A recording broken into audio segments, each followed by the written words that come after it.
Assalamualaikum warahmatullahi wabarakatuh. Pada pertemuan hari ini, mudah-mudahan kalian semuanya kelas 10 MIPA selalu diberikan kesehatan dan perlindungan dari Allah Subhanahu wa Ta'ala. Pada pertemuan kali ini, dan untuk kalian adalah pertemuan yang pertama, Ibu akan memberikan materi bab pertama, yaitu materinya adalah hakikat ilmu kimia, peranan ilmu kimia dalam kehidupan, metode ilmiah, dan keselamatan kerja di laboratorium. Sebelum melanjutkan ke kompetensi dasar dan tujuan pembelajaran, Ibu perlu memperkenalkan diri dulu. Nama Ibu adalah Siti Yuhana. Ibu adalah salah satu guru di SMA Negeri 1 Jasinga dan mengajar mata pelajaran kimia. Bisa dilihat fotonya, silahkan. Adapun kompetensi dasar untuk pertemuan yang sekarang adalah 3.1 menjelaskan metode ilmiah, hakikat ilmu kimia, keselamatan dan keamanan di laboratorium, serta peran kimia dalam kehidupan. KD 4.1 menyajikan hasil rancangan dan hasil percobaan ilmiah. Dan tujuan pembelajarannya adalah sebagai berikut. Yang pertama, mengidentifikasi bahan kimia dalam suatu produk di kehidupan sehari-hari. Yang kedua, menyebutkan zat yang terdapat dalam bahan suatu produk. Yang ketiga, menjelaskan hakikat ilmu kimia. Dan yang keempat, menjelaskan peran ilmu kimia dengan ilmu-ilmu yang lainnya. Jadi, kalian diharapkan bisa mencapai tujuan pembelajaran tersebut. Tujuan pembelajaran yang pertama yaitu kalian bisa mengidentifikasi bahan kimia dalam suatu produk di kehidupan sehari-hari.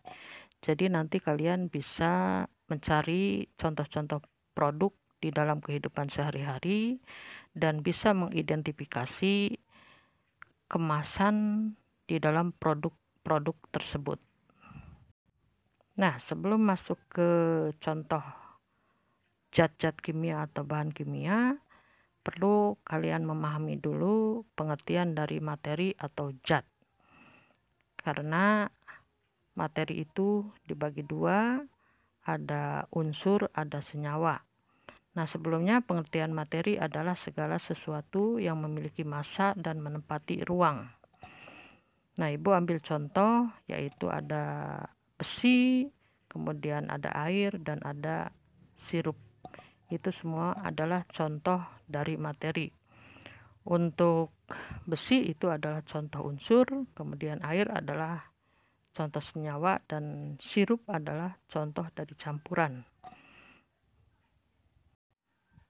Apakah semua bahan kimia beracun atau adakah yang tidak beracun? Nanti kalian bisa mengamati penjelasan berikutnya. Apakah semua bahan kimia bermanfaat? Juga nanti bisa diamati pada penjelasan berikutnya.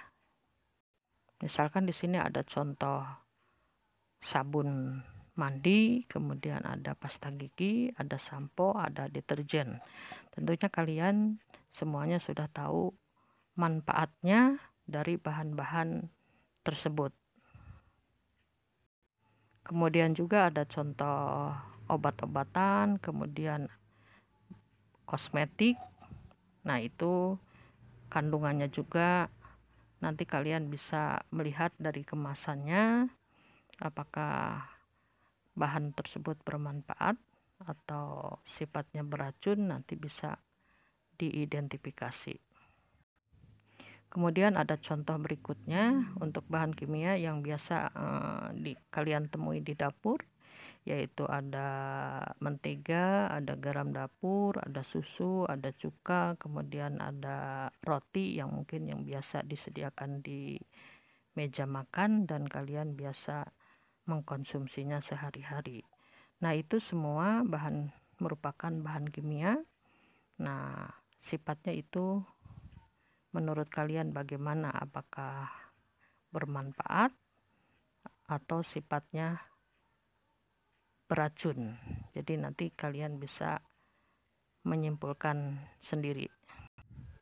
Kemudian ada contoh bahan kimia dari pupuk, kemudian ada urea, bisa dilihat dari gambarnya. Nah, itu di situ ada kandungan pada label pupuk tersebut mengandung bahan kimia apa saja, dan ini sifatnya bagaimana, apakah beracun atau tidak, apakah ada manfaatnya. Kalian bisa juga mengidentifikasi dan bisa menyimpulkannya.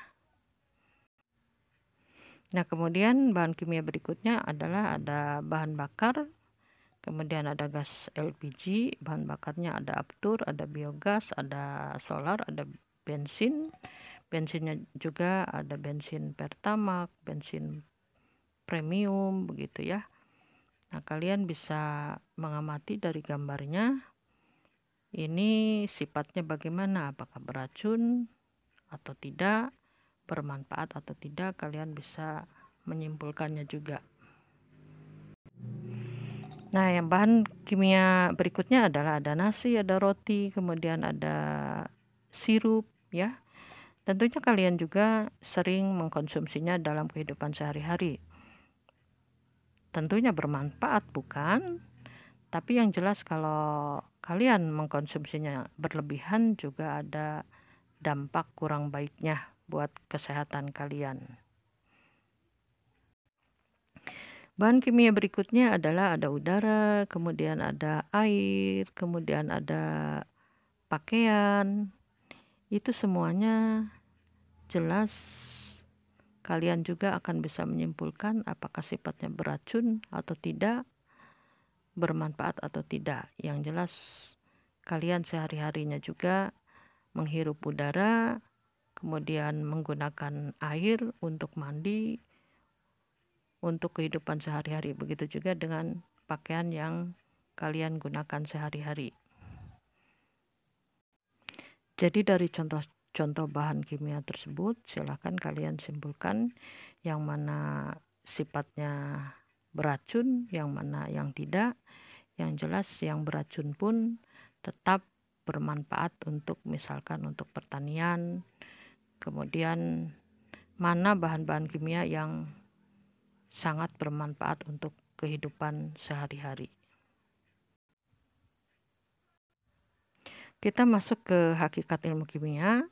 Ilmu kimia itu berasal dari bahasa Arab, yaitu alkimia, yang artinya perubahan materi, yang ditemukan oleh ilmuwan Arab Jabir Ibnu Hayyan. Ini berarti ilmu kimia secara singkat diartikan sebagai ilmu yang mempelajari rekayasa materi, yaitu mengubah materi menjadi materi lain. Secara lengkapnya, ilmu kimia adalah ilmu yang mempelajari tentang susunan struktur, sifat, perubahan, serta energi yang menyertai perubahan zat atau materi. Jadi ilmu kimia itu intinya adalah yang mempelajari tentang zat-zat.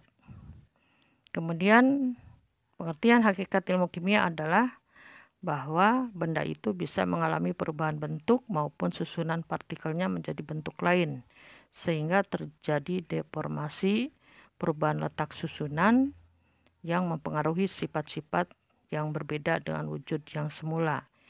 Jadi di sini hakikatnya untuk perubahan kimia itu adalah zatnya itu mengalami perubahan materi. Contoh perubahan materi, di sini ada suatu zat yang dibakar, kemudian ada tape, kemudian ada besi yang berkarat. Nah, sebelum menjelaskan tentang contoh-contoh tersebut, perubahan materi itu dibagi dua, ada perubahan fisika, ada perubahan kimia. Nah, perubahan fisika itu adalah perubahan yang tidak mengalami perubahan zat, yang tidak mengalami perubahan zat. Misalkan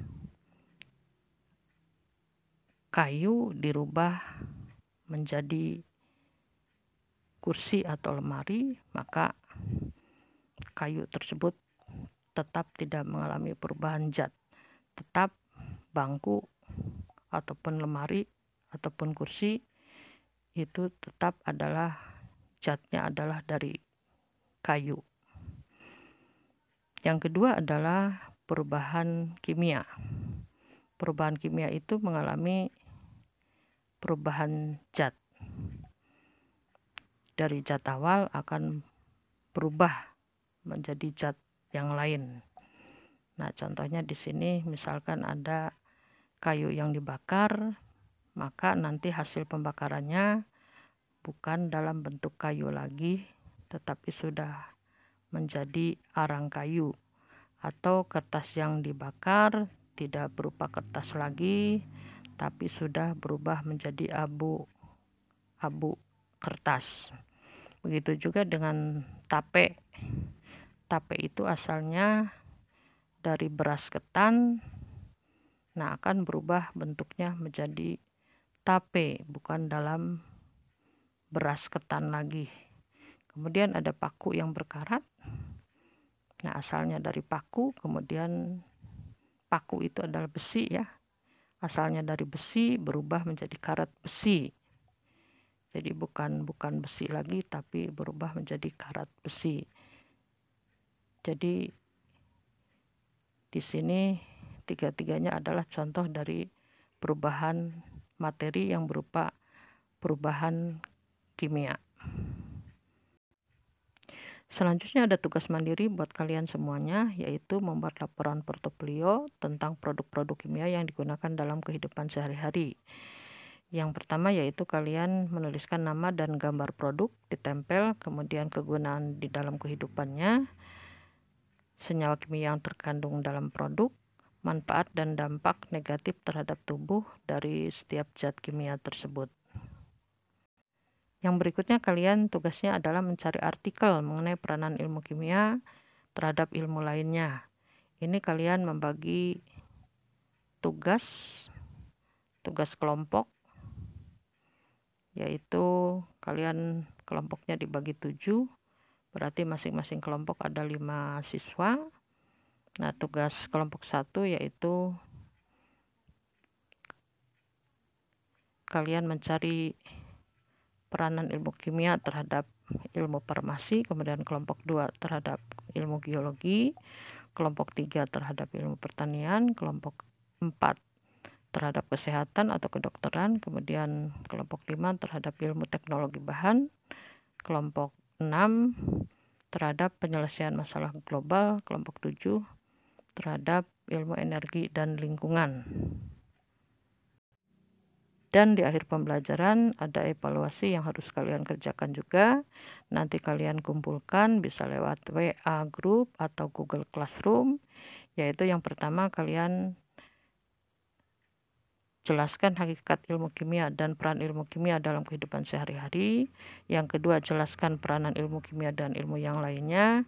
Yang ketiga jelaskan manfaat belajar kimia bagi kehidupan kita sehari-hari. Mungkin cukup sekian penjelasan dari Ibu. Mudah-mudahan kalian bisa memahami dan bermanfaat buat semuanya. Kalau ada pertanyaan nanti bisa lewat Google Meet atau diskusi di WA Group. Terima kasih atas perhatian kalian. Ibu tutup dengan wassalamualaikum warahmatullahi wabarakatuh.